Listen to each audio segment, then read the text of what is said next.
দ্বাদশ সংসদ নির্বাচন, জুলাই অভ্যুত্থানে আওয়ামী লীগের পতন, অর্থনীতির টালমাটাল অবস্থার কারণে গত বছর ভুল এবং অপতথ্য ছড়িয়েছে বেশি। এসব কিছুর পেছনে বড় ভূমিকা ছিল এআই বা কৃত্রিম বুদ্ধিমত্তার। ত্রয়োদশ সংসদ নির্বাচনেও এআই বড় চ্যালেঞ্জ হতে পারে বলে শঙ্কা বিশেষজ্ঞদের। এআই এর অপব্যবহার ঠেকাতে নির্বাচন কমিশনের সাইবার সেল গঠনের তাগিদ বিশেষজ্ঞদের। এ বিষয়ে আলোচনা করতে রাজধানীর ধানমন্ডি থেকে আমাদের সঙ্গে যোগ দিচ্ছেন প্রযুক্তি বিশেষজ্ঞ সুমন আহমেদ সাবির। আপনাকে স্বাগত জানাচ্ছি ইন্ডিপেন্ডেন্ট সংবাদে।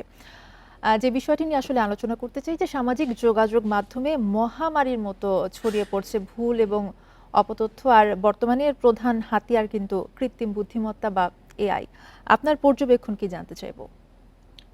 দেখুন, কৃত্রিম বুদ্ধিমত্তা এটা খুব শক্তিশালী প্রযুক্তি এবং গত কয়েক বছরে এটার এত বহুবিধ ব্যবহারের সুযোগ তৈরি হয়েছে। কাজে এটাকে আহ, যারা পজিটিভভাবে ব্যবহার করা দরকার তারা করছেন যেমন, তবে আমাদের প্রবণতা হচ্ছে নেগেটিভ ব্যবহারের প্রবণতাটা বেশি, এবং সেটা আমরা বেশি দেখি, সেটার প্রভাবটা দেখতে পাচ্ছি। এবং ইন্টারনেটে fake video, fake audio, fake photocard, news, অনেক কিছুই আমরা দেখতে পাচ্ছি। তো এই প্রবণতাটাকে আসলে অস্বীকার করার উপায় নেই। এবং সামনের যে ইলেকশন নিয়ে কথা হচ্ছে, ইলেকশনে এর ব্যবহার হবে, এর একটা পজিটিভ ব্যবহার করা সম্ভব এই দলগুলোর পক্ষে। তারা যদি চান যে জনমত জরিপের জন্যে, তারা যদি চান যে মানুষের চাওয়া পাওয়ার জায়গাটা কোন জায়গায়, সেটা যদি একটু এই বিভিন্ন জরিপ থেকে যে তথ্য নিয়ে এআইকে ব্যবহার করে যদি একটা আহ, সঠিক তথ্য খুঁজে পেতে চান, সেই সুযোগ কিন্তু রয়েছে। এবং সেই ব্যবহারটাকে আমি মনে করি একটা পজিটিভ ব্যবহার।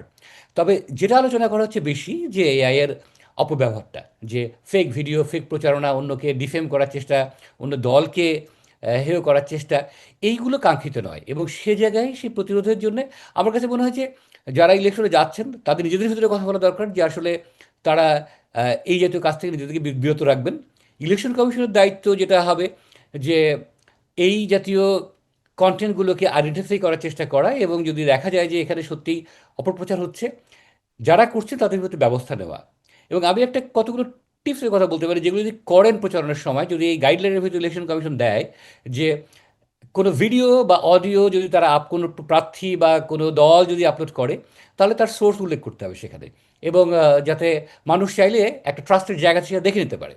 এরকম আনট্রাস্টেড ভিডিও দেখলে পারেই যাতে মানুষ বিভ্রান্ত না হয়, তখন মানুষ একটা উপায় পাবে যে হ্যাঁ, এই ভিডিওটা আসলে একটা অথেন্টিক সোর্স থেকে এসছে, আমি এটা দেখছি। এবং তখন সে বিশ্বাস করা না করা তার নিজের উপর ডিপেন্ড করবে। কিন্তু বিভ্রান্ত করার চেষ্টা থেকে বিরত থাকতে হবে। আর সাধারণ মানুষের জন্য অলরেডি কিন্তু অনেক মানুষ সচেতন হয়ে গেছে, তারা দেখছে যে প্রতিনিয়ত এত ভিডিও আসে।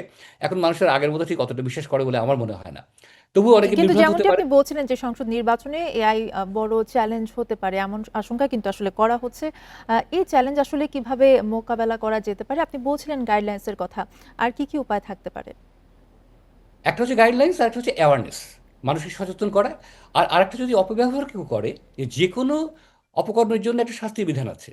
এবং সেটা তথ্য প্রযুক্তি ব্যবহার করুক, সেটা তথ্য প্রযুক্তি ছাড়া করুক, কিংবা এআই ব্যবহার করুক, যে ধরনের অপরাধ করেছে যে সেই অপরাধ অনুযায়ী তাদের বিচার করবে। মিথ্যা প্রোপাগান্ডা চালালে তার জন্য আমাদের আইন আছে।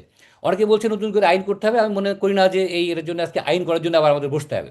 কিন্তু যদি আদালত যদি মনে করে যে হ্যাঁ, এই প্রচারণার মাধ্যমে একজনকে আসলে অন্যায়ভাবে ক্ষতিগ্রস্ত করা হয়েছে, তাকে শাস্তি পেতে হবে, এবং সেটা যদি আমরা তড়িৎ করতে পারি, তাহলে এই ব্যবহারের প্রবণতা আসলে কমবে। এআই এর অপব্যবহার কিন্তু নির্বাচনের সহিংসতাকে উস্কে দিতে পারে। আইনের কথা বলছিলেন আপনি। তথ্য নিরাপত্তা আইন তৈরি করে কি এটা ঠেকানো সম্ভব? আইন দিয়ে আসলে কিছু ঠেকানো সম্ভব না। এবং অনেকেই, বিশেষত যদি আমি কোনো আইনজীবীর সঙ্গে কথা বলি, সঙ্গে সঙ্গে বলেন এ ব্যাপারে কোনো আইন নেই। আসলে এই ব্যাপারে কোনো আইনের দরকার নেই। নতুন নতুন প্রযুক্তি প্রতিদিন আসবে, এবং প্রযুক্তির জন্য আপনাকে নতুন করে আইন করতে হবে, এটা আসলে বাস্তবসম্মত কোনো আইডিয়া না। বরঞ্চ দেখা হচ্ছে যে কী ধরনের অপরাধ হয়েছে, সেটা এআই ব্যবহার করে হোক, এআই ছাড়া করা হোক, সেটা কোনো ম্যানুয়াল মাধ্যমে করা হোক বা ফিজিক্যালি করা হোক, তার বিচারের ব্যবস্থা আছে।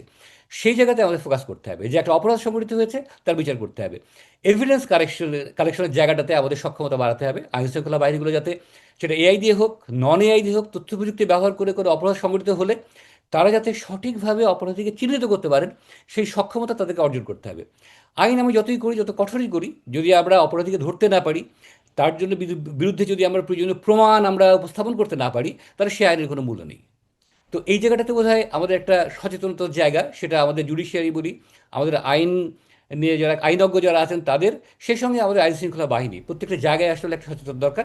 আর সাধারণ মানুষকে একটু বুঝতে হবে যে আমরা একটা ভিডিও দেখলেই সেটা নিয়ে উল্লেখিত আমার পক্ষের ভিডিও হলে আমি তাদের প্রচার করা, বিপক্ষের ভিডিও হলে মন খারাপ করা, এই জাতীয় কথা বেরিয়ে এসে বরং সঠিক তথ্য কিনা যেটা সেটা ভ্যারিফাই করে তারপর তার সুচিন্তিত সিদ্ধান্ত নেওয়া উচিত, সেটা ভোট দেওয়ার ক্ষেত্রে হোক, অন্য যে কোনো ব্যাপারেই হোক। জি, জি, অনেক ধন্যবাদ আপনাকে আমাদের সাথে যুক্ত হবার জন্য।